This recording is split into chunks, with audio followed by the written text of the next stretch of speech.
Did Gen Z kill the sneaker game? That is my question for the day. We all know the sneaker market is down completely, and it is not how it was just a few years ago. I hear a lot of people blaming resellers, they're blaming Nike, Jordan, they're blaming all these brands. But I want to break down, was it actually Gen Z? Or if it wasn't Gen Z, what could Nike or just the resale market and any sneaker culture, what can it actually change that it hasn't actually done over the last few years? So let's talk about this. Generation Z, do they actually still love sneakers as much as we do?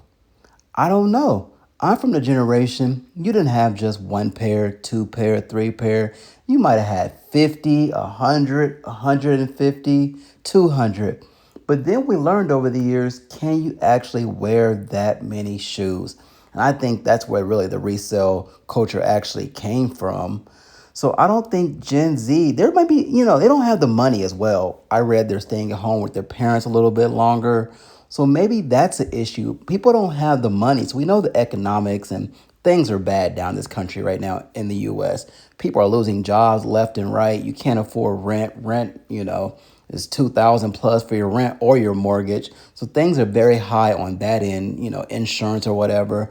So maybe that's a factor a lot of people aren't really talking too much about. Gen Z, they're staying at home until their 30s. If you're doing that, how can you afford a pair of shoes? People are finishing college right now. They can't get a job. So I think that's a real key part of what's going on. Also, we know that Nike, they're just releasing too many shoes. When you look at what's coming out for 2027, it's a million colorways of Jordans. But they're trying to push out because we know Nike, they have to make money for the shareholders. When you're a publicly traded company, that's what happens. So Nike doesn't really care about, how many shoes of this have been released. They just look at what's selling and they'll keep pushing, pushing, pushing because they have to make money for the shareholders because that's how a company actually works when it's publicly traded. So Nike, if you look at it, their shares are around $39 today. That's around the 2014 number. So if you look at what was that 12 years ago, they're back to where they were at that point. But we all know from 2014, 2016, 2020 on, companies were making money left and right. But it seems like things are just going backwards to where they were. The money is just not there. So I don't know. I don't think this is the end of Nike. It's just hard to really say because we know companies do come and companies go. But what are things that could change and what's really going on? So I think Gen Z, they don't care about shoes as much.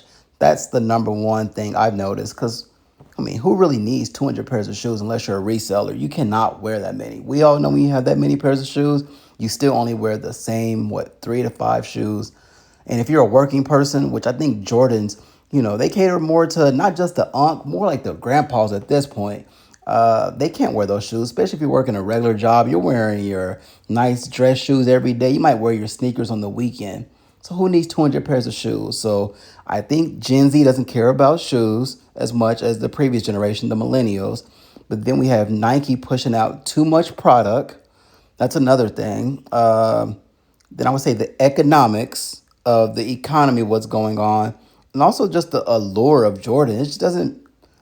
Jordan hasn't played in 20 plus years. No one's really thinking about that. So Nike, they just need, I don't know, some new athletes that really are going to catch your attention. The best one over the last couple of years was Shea. Shea had a hot shoe, but can they actually keep that going? They've been pushing Shea shoe for what, a year and a half now, going on 2 years probably. But can we get a new shoe? Can we keep doing what Jordan did every single year? But we all know Nike, that's the number one hot shoe when it comes to resellers. But we all know there's a lot of new players in the game that are really stepping up, who's getting the Gen Z's attention. We've seen what New Balance has done, Asics, all these other brands are really stepping up. And Adidas, they've been a game or a player in the game for a very long time. But Nike, if they're going to stay in this and really do their thing, a lot of things have to change. Otherwise, you're going to move to the bottom. Everyone's going to move on top. But I'm not sure if a New Balance Asics, if that's just a trend. It's a trend right now, but will the trend actually last? Another thing, Nike needs to bring down the price point on Jordans. If they really cared about their shareholders and dropped every pair of Jordans down to about 200 bucks, I promise you, even in this economy, they'll be flying off the shelf. Off the shelves. So there's a lot of things going on. Some of these consignment shops, they're not going to last if things don't get better. You know, the flight clubs and all these other ones. I just read a store in Atlanta just closed, a consignment shop. You have to pivot and do other things. People are selling used shoes now, which is crazy.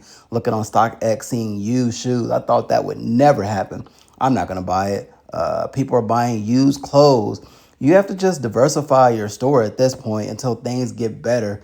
But yeah, Nike, they have to do a lot of different things if they really want things, their situation to get better. Because the stock is definitely dropping. It's pretty low, but it's 2014 numbers. But just look at the history of where Nike was before 2014. It's not that alarming yet, but you still want higher stock numbers if you can get there for your shareholders. But yeah, there's a lot of things going on. But next year, they're releasing some pretty decent Jordans, but just oversaturated. Too many of the same shoe over and over. Jordan 4. Can we get some of the higher numbers? Can we get 18, 19, 20, 21, 22, 23? Because if you're a real sneakerhead, you know there's nothing wrong with the 18 through 23s. Those were hot when they released, so can we get them again? Maybe that'll bring some hype to it because we're tired of seeing the same numbers. If I see one more 4, like a couple years ago, it was the ones. So 3s, 4s, 11s, every holiday, 12s. But can we get some new numbers and just more hype around it? Nike has to build more hype, just not around the collabs like the Travis Scotts. But we know those are always sell. Maybe maybe the next Travis Scott release, they'll make it more mass produced for everyone to get a pair. But let me know in the comments, what can Nike actually do? Or is the game over? Did Gen Z actually kill the sneaker game? But let us know in the comments.